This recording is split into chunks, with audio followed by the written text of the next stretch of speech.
پر اوکراین د برید پریکړې تر ټولو ستر تاوان خپله روسیه او پوتین ته واړوه. پوتین څنګه په خپل رنګ کې کوټ شو؟ جزئیات هم د ویډیو کې وګورئ او چینل سبسکرایب کړئ.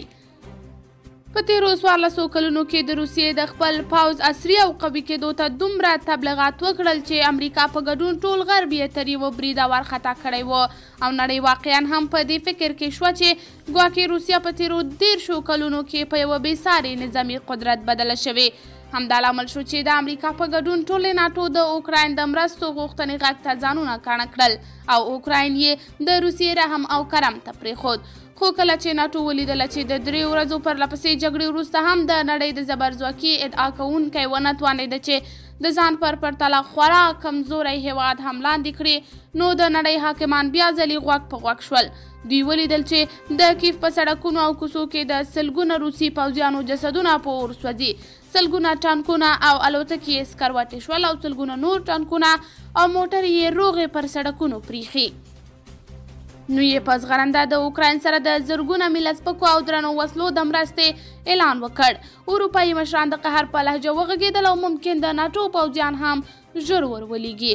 نو روسیې د خپل پوځي قدرت تابو ماته کړه. دا یې وښوده چې نیم هم هغومره نه دی لکه چې یې دعوه کوله.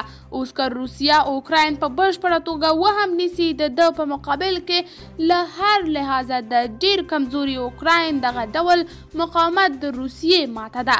روسیې دا وښوده چې د دوی د 1 میلیون پوځ څخه 4 لکه او 10 زره یې چې قراردادیان دي او یوازې 1 کلن ټریننګ لري د هیڅ خمر نه و.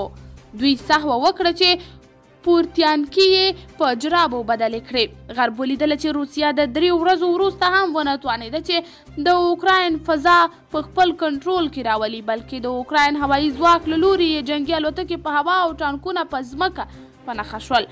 روسیې دا جګړه ځکه بایللې چې نړۍ ته یې خپل تبلیغ کړی انځوریز قدرت غلط ثابت کړ.